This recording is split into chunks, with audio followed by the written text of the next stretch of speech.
ओम नमो भगवते वासुदेवाय नमः। अमल की एकादशी व्रत कथा। धर्मराज युधिष्ठिर बोले, हे जनार्दन, आपने फाल्गुन के कृष्ण पक्ष की विजया एकादशी का सुंदर वर्णन करते हुए सुनाया। अब आप फाल्गुन मास के शुक्ल पक्ष की एकादशी का क्या नाम है तथा उसकी विधि क्या है, कृपा करके आप मुझे बताइए। श्री भगवान बोले, हे राजन, फाल्गुन मास के शुक्ल पक्ष की एकादशी का नाम अमल की एकादशी है। इस व्रत के करने से समस्त पाप नष्ट हो जाते हैं तथा इसके प्रभाव से 1000 गोदान का फल प्राप्त होता है। इस व्रत के करने से समस्त पाप नष्ट हो जाते हैं। हे राजन, अब मैं आपको महर्षि वशिष्ठ जी द्वारा राजा मानधाता को सुनाई पौराणिक कथा के बारे में बताता हूँ। आप इसे ध्यान पूर्वक सुने। राजा मानधाता बोले कि हे वशिष्ठ जी, यदि आप मुझ पर कृपा करें तो किसी ऐसे व्रत की कथा कहिए जिससे मेरा कल्याण हो। महर्षि वशिष्ठ बोले कि हे राजन, सब व्रतों से उत्तम और अंत में मोक्ष देने वाले अमल की एकादशी के व्रत का मैं वर्णन करता हूँ। ये एकादशी फाल्गुन माह के शुक्ल पक्ष में होती है। एक वैदिश नाम का नगर था जिसमें ब्राह्मण, क्षत्रिय, वैश्य और शूद्र चारों वर्ण आनंद सहित रहते थे। उस नगर में सदैव वेद ध्वनि गूंजा करती थी तथा पापी, दुराचारी तथा नास्तिक उस नगर में कोई नहीं था। उस नगर में चैत्रथ नाम का चंद्रवंशी राजा राज्य करता था। वह अत्यंत विद्वान तथा धर्मी था। उस नगर में कोई भी व्यक्ति दरिद्र व कंजूस नहीं था। सभी नगरवासी विष्णु भक्त थे और आबाल वृद्ध पुरुष, स्त्री पुरुष एकादशी का व्रत किया करते थे। एक समय फाल्गुन मास के शुक्ल पक्ष की अमल की एकादशी आई। उस दिन राजा, प्रजा तथा बाल वृद्ध सबने हर्षपूर्वक व्रत किया। राजा अपनी प्रजा के साथ मंदिर में जाकर पूर्ण कुंभ स्थापित करके धूप, दीप, नैवेद्य, पंचरत्न आदि से धात्री आंवले का पूजन करने लगे और इस प्रकार स्तुति करने लगे। हे धात्री, तुम ब्रह्म स्वरूप हो, तुम ब्रह्मा जी द्वारा उत्पन्न हुए हो और समस्त पापों का नाश करने वाले हो। तुमको नमस्कार है। अब तुम मेरा अर्घ्य स्वीकार करो। तुम श्री रामचंद्र जी द्वारा सम्मानित हो। मैं आपकी प्रार्थना करता हूँ, अतः आप मेरे समस्त पापों का नाश करो। उस मंदिर में सबने रात्रि को जागरण किया। रात के समय वहाँ एक बहेलिया आया जो अत्यंत पापी और दुराचारी था। वह अपने कुटुंब का पालन जीव हत्या करके किया करता था।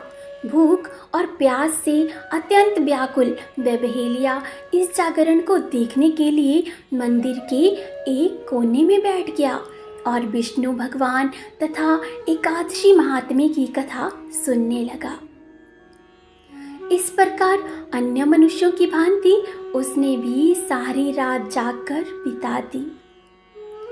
प्रातःकाल होते ही सब लोग अपने घर चले गए तो बहेलिया भी अपने घर चला गया। घर जाकर उसने भोजन किया। कुछ समय बीतने के पश्चात उस बहेलिये की मृत्यु हो गई। मगर उस अमल की एकादशी के व्रत तथा जागरण से उसने राजा विदुरथ के घर जन्म लिया और उसका नाम वसुरथ रखा गया।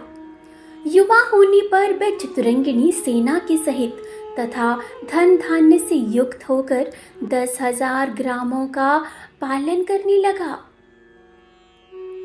वह तेज में सूर्य के समान, कांति में चंद्रमा के समान, वीरता में भगवान विष्णु के समान और क्षमा में पृथ्वी के समान था। वह अत्यंत धार्मिक, सत्यवादी, कर्मवीर और विष्णु भक्त था। वह प्रजा का समान भाव से पालन करता था। दान देना उसका नित्य कर्तव्य था। एक दिन राजा शिकार खेलने के लिए गया। देवयोग से वे मार्ग भूल गया और दिशा ज्ञान न रहने के कारण उसी वन में एक वृक्ष के नीचे सो गया।